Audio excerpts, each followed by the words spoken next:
Okay. ఓం మంగళాచరణం నాట. ఓం అజ్ఞానం తిమిరాంధస్య జ్ఞానాంజనశలాకయా చక్షుర్వున్మిళితం येन తస్మై శ్రీగురవే నమః. శ్రీచైతన్యమనోభీష్టం స్థాపితం येन భూతలే స్వయం రూప కదా మह्यं దదాతి స్వపదాంతికం. వందేహం శ్రీగురో శ్రీయుతపదకమలం శ్రీగురూన్ వైష్ణవాంచ శ్రీరూపం సాగ్రజాతం సహగణ రఘునాథాన్వితం తం సజీవం సాద్వైతం సావధూతం పరిజనసహితం కృష్ణచైతన్యదేవం श्रीराधाकृष्णपादान् सहगणललिता श्रीविशाखान्वितांश नमो ओं विष्णुपादाय कृष्णप्रेष्ठाय भूतले श्रीमते भक्तिवेदान्तस्वामिनिति नामिने नमस्ते सरस्वती देवे गौरवाणी प्रचारिणे निर्विशेषशून्यवादी पाश्चात्यदेशतारिणे वाञ्छाकल्पतरुभ्यश्च कृपासिन्धुभ्य एव च पतितानां पावनेभ्यो वैष्णवेभ्यो नमो नमः. नमो महावदान्याय कृष्णप्रेमप्रदायते కృష్ణాయ కృష్ణ చైతన్య నామ్నే గౌరత్విషే నమః. అక్కడ వరకు వచ్చామా? హే కృష్ణ కరుణా సింధు ఉందా ఇక్కడ? మధ్యలో అది ఉంది ప్రభుజీ. కృష్ణ కరుణా సింధే హే దీనబంధో కృష్ణ జగత్పతే. కరుణా సింధో దీనబంధో. నేను రేపు కరెక్ట్ గా ట్రాన్స్లేట్ చేసింది పెడతాను. ఇక్కడ ఓకే కొద్దిగా ప్రభుజీ. ఉన్నది. ఓకే.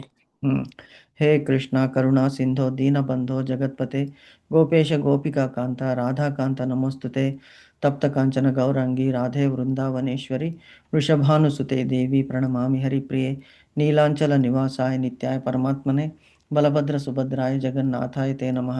అది ఇక్కడ లేదు, అది కూడా పెట్టాలి. నీలాంచల నివాసాయ నీలాంచల నివాసాయ బలభద్ర సుభద్రాయ బలభద్ర సుభద్రాయ జగన్నాథాయ తే నమః. Thank you mataji. నీలాంచల నివాసాయ నిత్యాయ పరమాత్మనే బలభద్ర సుభద్రాయ గోవిందాయ నమో నమః. నమో మహావదాన్యాయ కృష్ణ ప్రేమ ప్రదాయతే కృష్ణ చైతన్య నామ్నే గౌరత్విషే నమః. హే కృష్ణ కరుణా సింధో దీనబంధో జగత్పతే గోపేశ గోపికా కాంత రాధాకాంత నమోస్తుతే తప్త. అది అయిపోయింది కదా? అయిపోయింది. సో నమో బ్రాహ్మణ దేవాయ గోబ్రాహ్మణ హితాయ చ జగత్హితాయ కృష్ణాయ గోవిందాయ నమో నమః. श्री कृष्ण चैतन्य प्रभु नित्यानंद श्री अद्वैत गदाधर श्री वाशादि गौर भक्त वृंद. हरे कृष्णा कृष्ण कृष्ण हरे हरे हरे कृष्ण कृष्ण कृष्ण हरे हरे हरे कृष्ण कृष्ण कृष्ण हरे हरे हरे कृष्ण कृष्ण कृष्ण हरे हरे हरे राम राम राम हरे हरे हरे कृष्ण कृष्ण कृष्ण हरे हरे हरे राम राम राम हरे हरे हरे कृष्ण कृष्ण कृष्ण हरे राम राम राम हरे हरे. एकं शास्त्रं देवकी पुत्र गीतम् एको देवो देवकी पुत्र एव च एको मंत्रस्य तस्य नामानि यानि कर्मस्य एकं तस्य देवस्य सेवा. हरे कृष्ण. హరే हरे కృష్ణ कृष्ण ప్రభుజీ. माताजी. హరే కృష్ణ हरे कृष्ण. ప్రభుజీ. हरे कृष्ण माताजी. ఓకే. సో ఇవాళ మనం ముగ్గురమే ఉన్నాం. ఇవాళ మిగతా వాళ్ళు జాయిన్ అవ్వలేదు. యశోద మాతాజీ, తర్వాత ప్రభా మాతాజీ, సత్యవని మాతాజీ, వేణుశ్రీ మాతాజీ, ప్రశాంతి మాతాజీ వీళ్ళందరూ రెగ్యులర్గా వస్తుంటారు. ఎందుకో ఇవాళ రాలేదు. ఎనీవే మనము we will continue. So 4th chapter మనం శ్లోకం చెప్పుకుంటామా ఇప్పుడు? ఏ శ్లోకము ఇవాళ? 6th శ్లోకం ప్రభుజీ. 6th శ్లోకం చెప్తారా మాతాజీ? ప్రభుజీ యుధామన్యు. చెప్పండి అదేగా మాతాజీ. ప్రభుజీ. 6th శ్లోకం. అవును మాతాజీ. యుధామన్యుశ్చ విక్రాంతః ఉత్తమౌజాశ్చ వీర్యవాన్ సౌభద్రో ద్రౌపదేయాశ్చ సర్వ ఏవ మహారథాః. Very good mataji. Annu mataji try చేయండి మాతాజీ. చెప్తున్నాను ప్రభుజీ.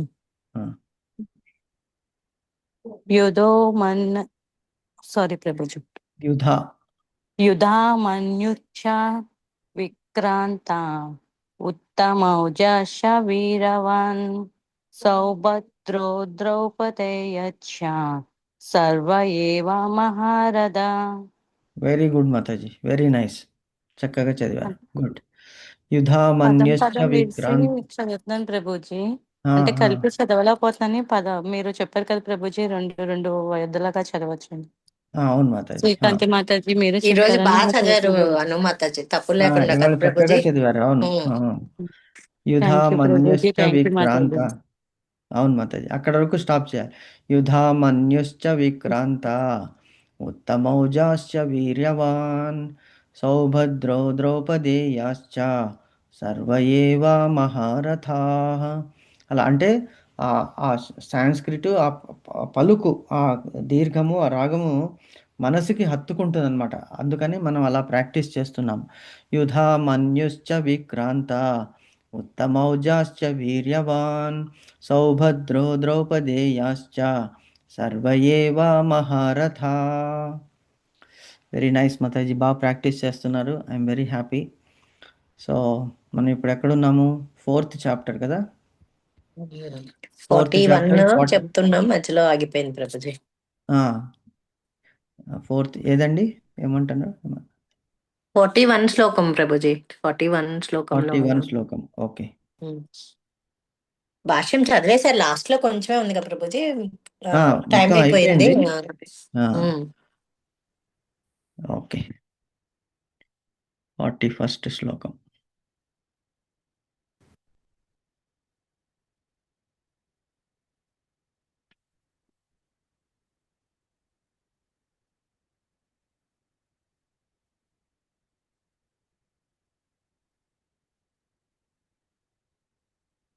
ఫస్ట్ యోగ సన్యస్త కర్మాణం జ్ఞాన సంచిన్న సంశయం ఆత్మవంతం న కర్మాణి నిబధ్నంతి ధనంజయ అనేటువంటి శ్లోకాన్ని నిన్న మనం డిస్కస్ చేశాము. నిన్న మొన్న తన కర్మ ఫలములన్నిటినీ త్యజించి భగవంతుడు ఏమంటున్నాడు అర్జునుడికి? ఈ ఈ చాప్టరు మనకి అంటే ఫస్ట్ అర్జున విషాద యోగము, రెండవ చాప్టరు సాంఖ్య యోగము, మూడవది కర్మయోగము, ఇప్పుడు నాలుగవది మనము కర్మ సన్యాస యోగము. అంటే ఒక స్టెప్ వైజ్ ప్రభుజీ ఇది భగవంతుడు. జ్ఞానయోగం ప్రభుజీ. ఏది? ఇప్పుడు మనం 4th జ్ఞానయోగంగా ప్రభుజీ. జ్ఞానయోగం అంటారు, అది దాన్ని కర్మ సన్యాస యోగం అని కూడా అంటారు. Okay okay. రెండు జ్ఞానయోగం అని కూడా ఉంది దానికి పేరు, కరెక్టే. ఆ జ్ఞానం అంటే చెప్తున్నాడు కర్మంలోంచి సన్యాసము, కర్మ చేస్తూ సన్యాసాన్ని ఎలాగుండాలి అనేటువంటిది చెప్తున్నాడు. సో ఫస్ట్ అర్జునుడు విషాదంగా ఉంటాడు ఫస్ట్ దాంట్లో, డైలమా, కన్ఫ్యూజను అంతా, ఇదంతా కూడా మనకి జీవితంలో ఎదురయ్యేటువంటి సంఘటనలే ఇవన్నీ కూడా. అందుకే భగవంతుడు అక్కడి నుంచే స్టార్ట్ చేశాడు. అంటే పునాది ఎక్కడి నుంచి స్టార్ట్ చేయాలి? డైరెక్ట్గా చెప్పేసేయచ్చు అర్జునుడికి. కానీ భగవద్గీత ఎక్కడి నుంచి స్టార్ట్ అవుతుంది? యాక్చువల్గా 2nd చాప్టర్లో కృష్ణుడిని భగవంతుని ఏమిటి ఉపదేశం అనేటువంటిది స్టార్ట్ అవుతుంది భగవంతుడిని.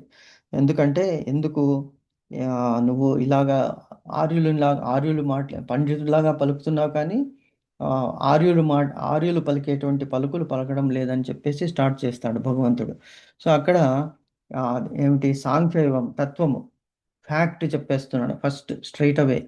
ఏమిటి అంటే ఆత్మ అనేటువంటి దానికి, దేహం అనేటువంటి దానికి ఎలాగా దేహినోస్మిన్ యథా దేహే కౌమారం యవ్వనం జర తథా దేహాంతర ప్రాప్తి ధీరస్తత్రన ముహ్యతే అని చెప్పుకుంటూ వచ్చాడు. ఆత్మ యొక్క స్థితి ఏమిటి, ఆత్మ ఎలాగుంటుంది అని చెప్పేసి, సుఖే దుఃఖే సమాకృత్యో లాభాలాభో జయాజయో ఎలాగుండాలి అని చెప్పుకుంటూ, తర్వాత 3rd చాప్టర్కి వచ్చినప్పుడు ఏం చెప్తున్నాడు భగవంతుడు? కర్మ చేయాలి అంటే నువ్వు కర్మ చేయకుండా వెనుతిరిగిపోతున్నావు. ఏ కర్మ? నీ వర్ణాశ్రమ ధర్మానికి చెందినటువంటి కర్మం.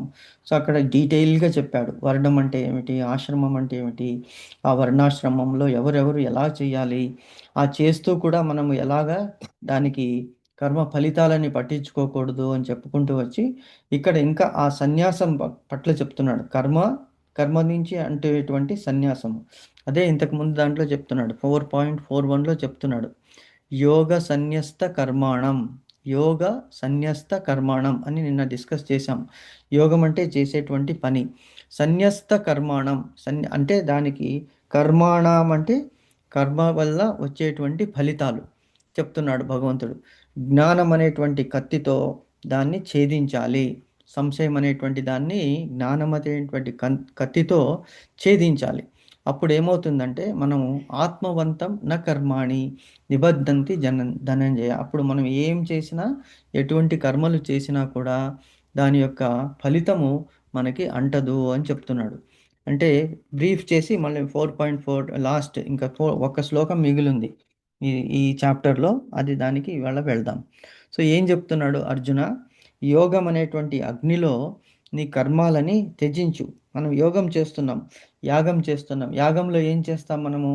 అర్పణం చేస్తాం, అంటే యజ్ఞ సామాగ్రిని అన్నీ తీసుకొస్తాం. ఎస్పెషలీ దాంట్లో భగవంతునికి దర్భలు అనేటువంటిది చేతికి కట్టుకుంటాము. దర్భలు అనేటువంటి పవిత్రము, భగవంతుని అవి భగవంతుని వెంట్రుకలు యాక్చువల్గా దర్భలు.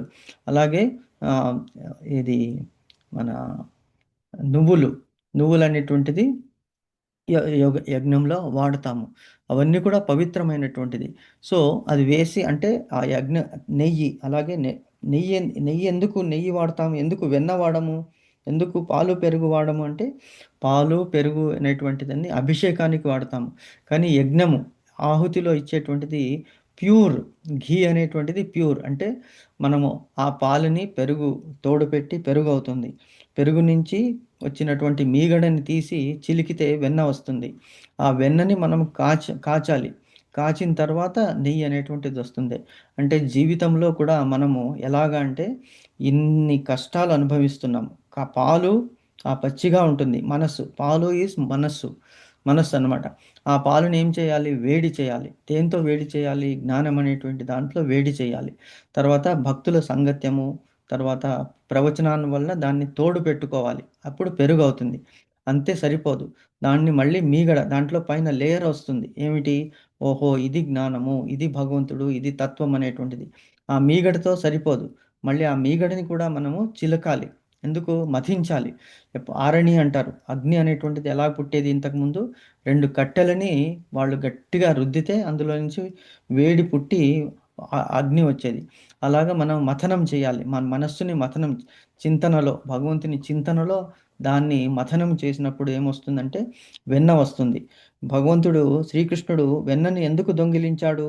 మన మనస్సులో ఉన్నటువంటి ఆ కల్మషాలని, పాపాలను అన్నిటినీ కూడా తీసుకెళ్ళిపోయాడు ఆయన.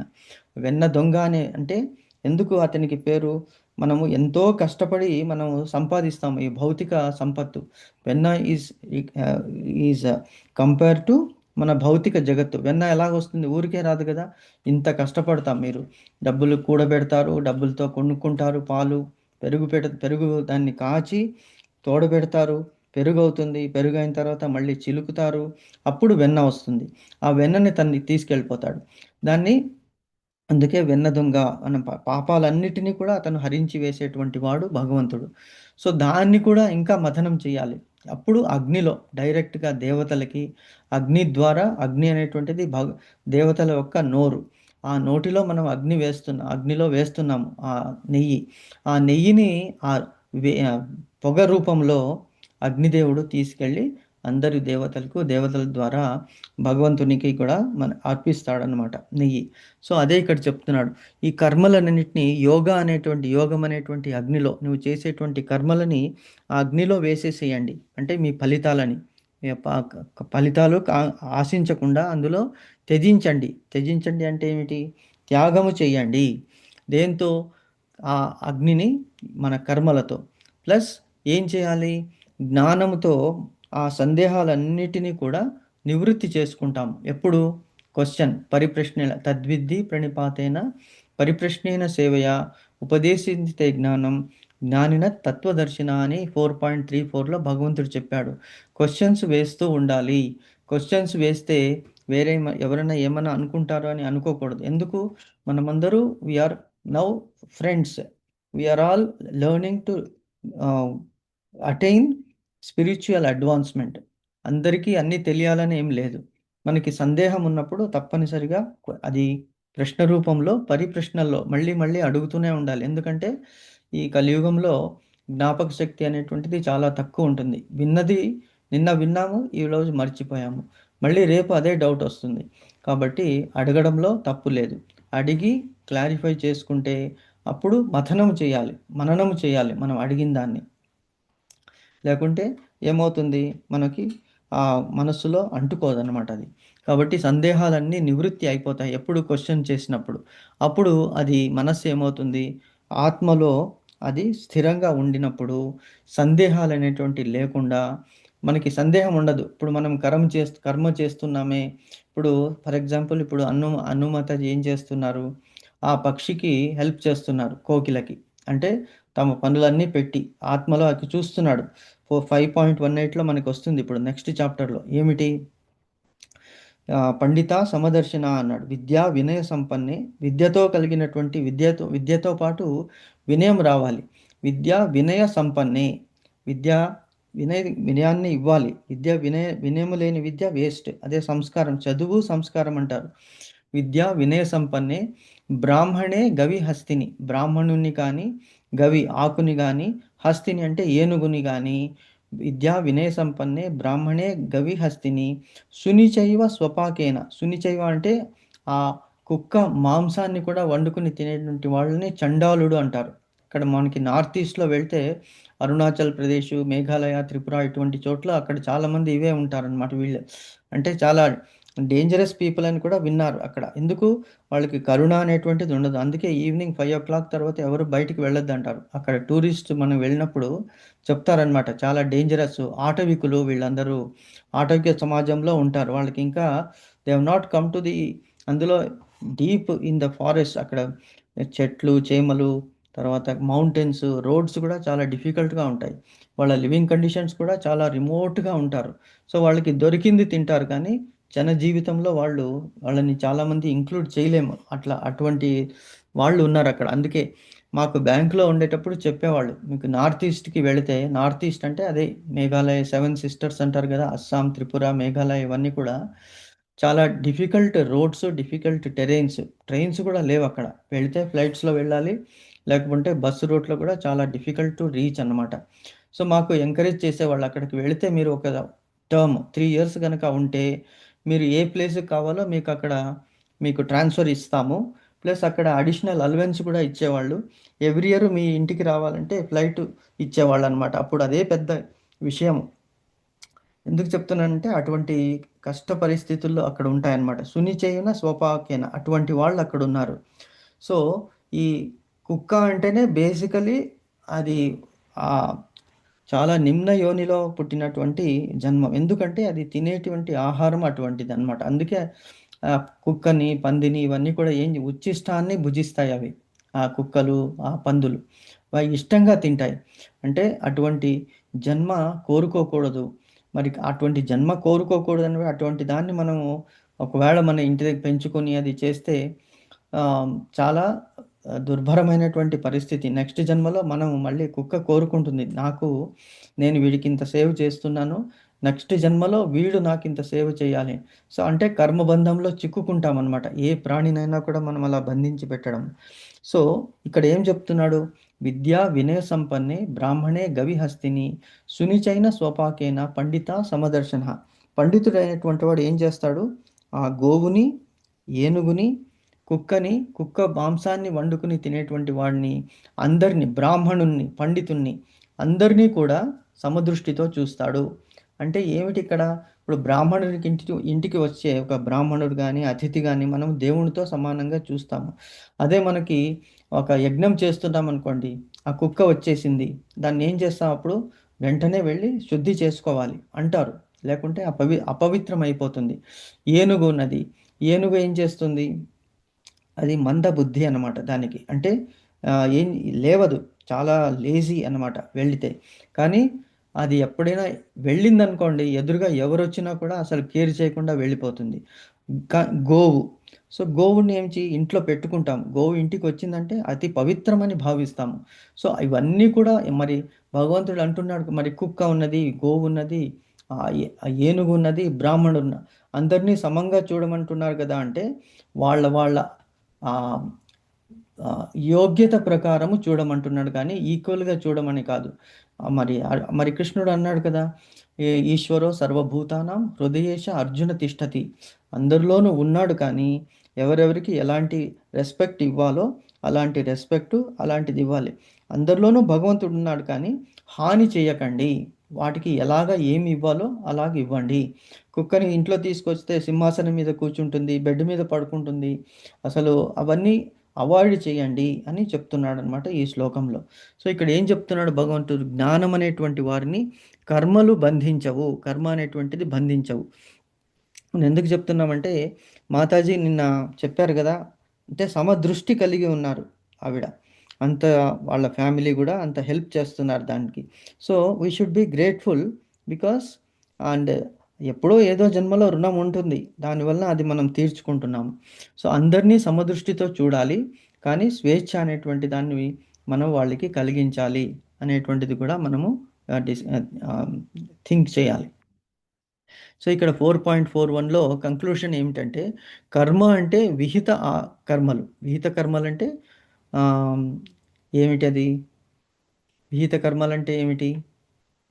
అంటే మనం 4 వర్ణాల ప్రకారం ఎవరికి వాళ్ళు చేయాల్సిన కర్మలు ప్రభుజీ. Correct, yes.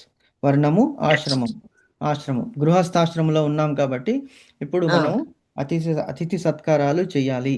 అతిథికి వైష్ణదేవం అని మనం 5 యజ్ఞాల గురించి డిస్కస్ చేసాం ఇంతకుముందు. దేవయజ్ఞము, ఋషి యజ్ఞము, పితృయజ్ఞము, తర్వాత భూత యజ్ఞము అనేటువంటిది డిస్కస్ చేశాము.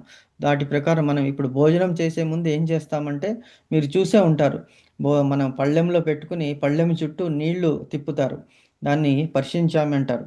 దాని తర్వాత పక్కన చిన్న చిన్న మెతుకులు పెడతారు. పక్కన ఒక 4 మెతుకులు అక్కడ పెడతారు. ఎందుకు అది పెడతారు? మీరు గమనించుంటే, మామూలుగా ఇంటికి పురోహితుడిని కనుక మీరు పిలిస్తే, ఆయన ఇంట్లో భోజనం చేసేటప్పుడు వాళ్ళు ఏం చేస్తారు, బ్రాహ్మణులు ఇలాగా ప్లేట్ చుట్టూ ఆకు చుట్టూ తిప్పి నీళ్ళని వదులుతారు, తర్వాత అన్నం పెడతారు. సో అది మన భూత యజ్ఞం అన్నమాట. ఎందుకంటే మనము తినేదానికంటే ముందు ఇంకొకరికి అర్పిస్తున్నాం, కొంత అన్నం పక్కన పెట్టేస్తున్నాం. సో అక్కడ మనకి కళ్ళకి కనిపించినటువంటి క్రిములు, కీటకాలు, ఒకవేళ చీమలు అవన్నీ వస్తే ఏం చేస్తాయి, మన ప్లేట్లోకి రావు. అవి అక్కడనే వాటికి పెట్టిన అన్నాన్ని భుజించి వెళ్ళిపోతాయి. అంటే మనం వాటిని కూడా ప్రీతి కలిగిస్తున్నాం వాటికి కూడా. సో అది ఇక్కడ చెప్తున్నాడు భగవంతుడు. విహిత కర్మలు మనము గృహస్థాశ్రమంలో ఉన్నాం కాబట్టి ఇలా చేయాలి. మరి సన్యాసులకి, తర్వాత వానప్రస్థులకంటే, వానప్రస్థం అంటే వనానికి వెళ్ళిపోయారు, అక్కడ ఏం దొరుకుతుందో అదే తింటారు. సో అలాగే సన్యాసులు వాళ్ళు అగ్నిహోత్రం చేయకూడదు, అంటే ఈ వంట అనేటువంటిది వాళ్ళు వండుకోకూడదు. ఎవరైనా వాళ్ళని భిక్షకి పిలిచినప్పుడు వాళ్ళు వెళ్తారు, వాళ్ళకి ఏది దొరికితే ఎవరు తీసుకొచ్చి ఇస్తే వాళ్ళు అది తీసుకోవాలి. సో అలాగా వర్ణము, ఆశ్రమాలకి నిర్దేశించినటువంటి కర్మలు మనం చేస్తున్నప్పుడు ఆ కర్మ యొక్క ఫలితాన్ని మనము ఆశించకుండా ఉండడమే ఈ యోగ సన్యస్త కర్మాణం అంటారు. యోగముతో కూడినటువంటి కర్మ, అది కూడా సన్యాసం అవ్వాలి. సన్యాసం అంటే విడిచిపెట్టేసేయాలి. మరి ఎలాగా అంటే, దీనికి ఎగ్జాంపుల్ చెప్తున్నాడు. విడిచిపెట్టుట, యోగ సన్యస్త కర్మ అంటే విడిచిపెట్టుట, త్యజించుట అన్నాడు. యోగము అంటే భగవంతునిలో ఐక్యత. యోగం అనేటువంటిది నార్మల్గా కర్మం అని వస్తుంది. ఆ కర్మ చేసేటప్పుడు భగవంతున్నే మనం తలుచుకుంటూ చేయాలి. అర్జునునికి చెప్పాడు కృష్ణుడు, నువ్వు ఏం చేస్తున్నా కూడా నన్ను తలుచుకుని పని చెయ్యి అని చెప్తున్నాడు. సో ఇక్కడ యోగం అంటే భగవంతునిలో మనము మనస్సుని పెట్టడము. తర్వాత యోగ సన్యస్త కర్మాణం అన్నాడు. ఇప్పుడు ఏంటి, మనకి ఋషులు మునులు ఉన్నారు, వాళ్ళు ఏం చేస్తారు, ఇక్కడ ఈ పూజాధికారులు కూడా వదిలిపెట్టేస్తారు. వనములో వెళ్ళినప్పుడు అక్కడ మనకి వానప్రస్థాశ్రమంలో కానీ సన్యాసంలో కానీ ఏమవుతుందంటే, ఈ పూజా కార్యక్రమాల్లో మనకి భగవంతునికి దీపారాధన చేయడము, తర్వాత భగవంతునికి నివేదన చేయడము, ఇవన్నీ కూడా అవసరం ఉంటుంది. కానీ ఎప్పుడైతే మీరు సన్యాసాన్ని, వానప్రస్థాన్ని ఆశ్రయిస్తారో అప్పుడు ఏమవుతుంది, మన మనస్సు వాచ కర్మ మొత్తం భగవంతునికి అంకితం అన్నమాట. సో అంటే అలాగ చేస్తూ కృషించి, దేహాన్ని కృషించుకోవడము, మనస్సు భగవంతునిలో అంకితం చేసుకోవడము చేసేస్తారు వీళ్ళు. అదే చెప్తున్నాడు. మరి మనకి అలా కుదురుతుందా అంటే, మనం అలాంటి చేయాల్సిన అవసరం లేదు. ఎందుకు, మనము గృహస్థాశ్రమంలో ఉన్నాము కాబట్టి మనకి ఈ ఆశ్రమంలో నిర్దేశించినటువంటి మన మీద చాలామంది ఆధారపడి ఉన్నారు. ఎవరు, మన ఇంట్లో అంటే, ఇప్పుడు మన ఇంట్లో ఎవరు పెద్దలు ఉన్నారు అంటే మనం ఉన్నాము, మనల్ని ఆధారపడి మన పిల్లలు ఉన్నారు. మన పిల్లల్ని ఆధారపడి వాళ్ళ పిల్లలు ఉన్నారు. అలాగే మన ఇంట్లో పనిచేసేటువంటి పని మనుషులు ఉన్నారు. అలా కాకుండా ఇంట్లో కూడా మనకి కొన్ని కనిపిస్తుంటాయి. గోడ మీద బల్లులు, తర్వాత కిచెన్‌లో ఈ బొద్దింకలు, కంటికి చీమలు, కంటికి కనిపించినటువంటి సూక్ష్మ క్రిములన్నీ కూడా ఉంటాయి. అంటే ఈ గృహస్థుని ఆశ్రయించుకుని అవి బతుకుతుంటాయి. కాబట్టి మనం వాటికి కూడా పోషణం అనేటువంటిది చెయ్యాలి అని చెప్తున్నాడు. సో కాబట్టి మనము పూజాది కర్మలను త్యజించకూడదు. కానీ మనం చేసేటువంటి కర్మలన్నీ కూడా భగవంతునికి సమర్పిస్తున్నామంటే అది పూజ కింద వచ్చేస్తుంది, యోగము కింద వచ్చేస్తుంది అని చెప్తున్నాడు భగవంతుడు.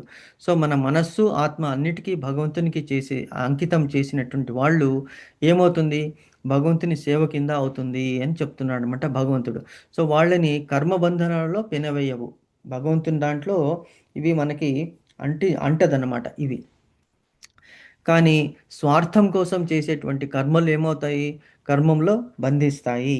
మనకి స్వార్థంలో చేసేటువంటి కర్మలు, డైలీ టెంపుల్కి వెళ్తున్నాం, టెంపుల్కి వెళ్ళి ఇంటికి కొంతమంది చూస్తుంటారు, మనకి రోజు టెంపుల్కి వెళ్తారు, టెంపుల్ చుట్టూ ప్రదక్షిణ చేస్తారు. చేసేటప్పుడంతా ఏమిటి, మనసులో ఇది కావాలి, అది కావాలి, ఇది కావాలి, అది కావాలి అనుకుంటూనే చేస్తుంటారు. అంటే అప్పుడు ఏమవుతుంది, వాళ్ళు చేసినటువంటి కర్మ ఆ బంధంలో వాళ్ళకి ఎందుకు ఫలితం ఆశించి చేస్తున్నారు. ఆ ఫలితము తప్పకుండా వస్తుంది, కానీ చేసినటువంటి కర్మ ఏమవుతుంది, స్వార్థం అయిపోతుంది. కాబట్టి అది మనకి ఆ ప్రయోజనము లేదు అని చెప్తున్నాడు భగవంతుడు. ఇంకొక ఎగ్జాంపుల్ ఏంటంటే, ఇప్పుడు మనం ఏదైనా సంఖ్య ఉందనుకోండి, సపోజ్ నంబర్ 9ని ఒక 0తో గుణించాము, ఏమవుతుంది, 9 times 0 is 0, 100 times 0 is 0, 1,00,000 times 0 is 0. అంటే ఏ కర్మ చేసినా కూడా ఫలితం మనకి అంటదు. ఎప్పుడు మొత్తం మనం కర్మని భగవంతునికి ఇచ్చేస్తున్నాము. సో ఇదే మనకి జ్ఞానోదయం అని చెప్తున్నాడు ఇక్కడ భగవంతుడు. ఏమంటున్నాడు, యోగ సన్యస్త కర్మాణం జ్ఞాన సంచిన్న సంశయం ఆత్మవంతం న కర్మాణి నిబధ్నంతి. బంధించదు ధనంజయ, నిన్ను ఆ కర్మలు బంధించవు. ఎప్పుడు నువ్వు కర్మలు చేస్తున్నావో నా గురించి, అంటే నేను చెప్పాను కాబట్టి ఆ కర్మలు నువ్వు చేస్తున్నావు, నీ వర్ణాశ్రమ ధర్మాలని ఏ ఫలితము ఆశించకుండా చేస్తున్నావు. ఎగ్జాంపుల్ అంటే మనం రోజు గుర్తుపెట్టుకోవాల్సింది, ఇప్పుడు మనం చేస్తున్నటువంటి కర్మ.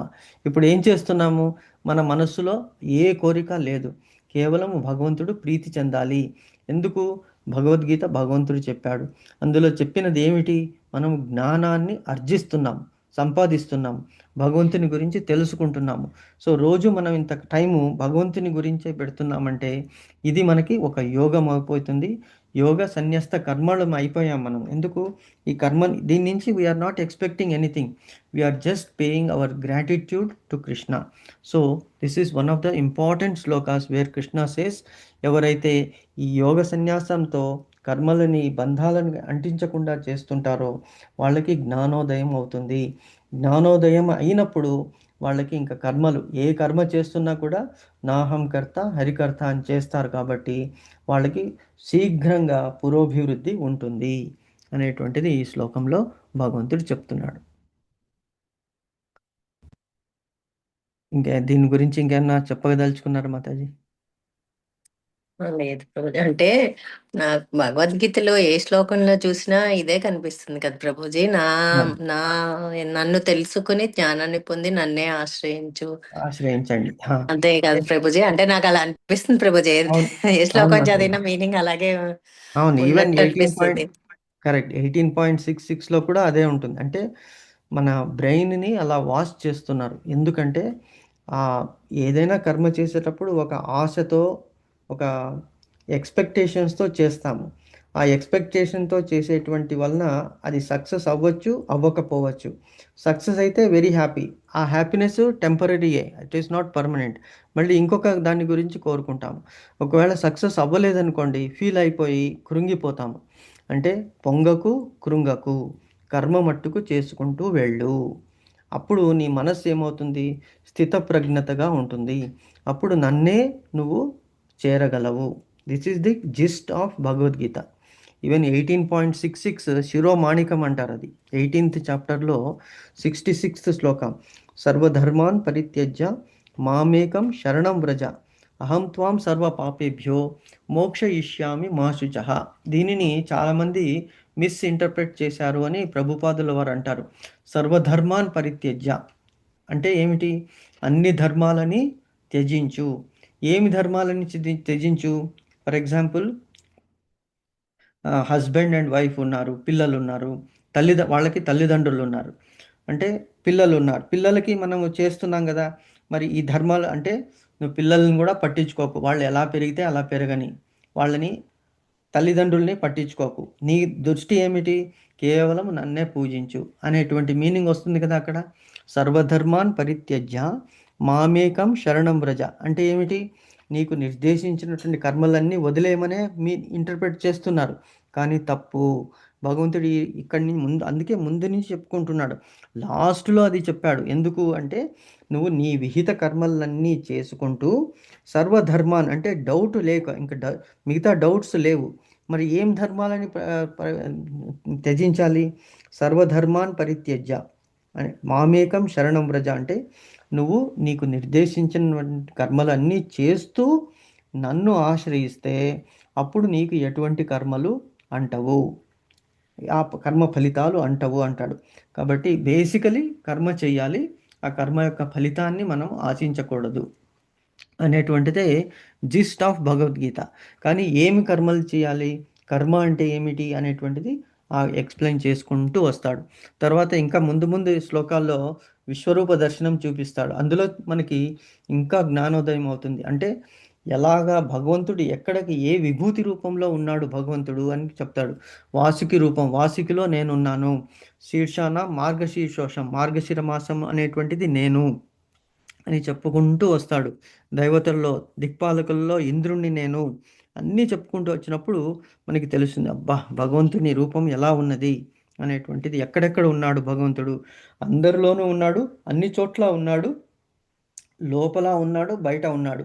కానీ ఎవరిని అంటుకొని పెట్టినప్పటికీ కూడా వాళ్ళ కర్మలు అతనికి అంటవు అనేటువంటిది మనం తెలుసుకుంటామన్నమాట. బేసికలీ మీరన్నది కరెక్ట్. కర్మలన్నిటిని కూడా మనము త్యజించి మనకి నిర్దేశించిన కర్మలు చేయాలి, ఫలితాన్ని ఆశించకూడదు. అది మీరు జస్ట్ చెప్పిన ఎగ్జాంపుల్స్ చాలా బాగుంటాయి ప్రభుజీ. మీరు ఇప్పుడు చెప్పింది పాలు మీగడ మనకి మనిషి లైఫ్ కి రిలేట్ చేసి చెప్పారు కదా, మాతాజీ, చాలా నేను బాగుంది విన్నదే ప్రభుజీ. మాతాజీ, ఇది విన్నదే. అందుకే ఇప్పుడు అంటే మేము వినలేదు కదా ప్రభుజీ, మీరు చెప్పినవన్నీ మాకు చాలా, అంటే కొన్ని కొన్ని అలా గుర్తు. అవును మాతాజీ.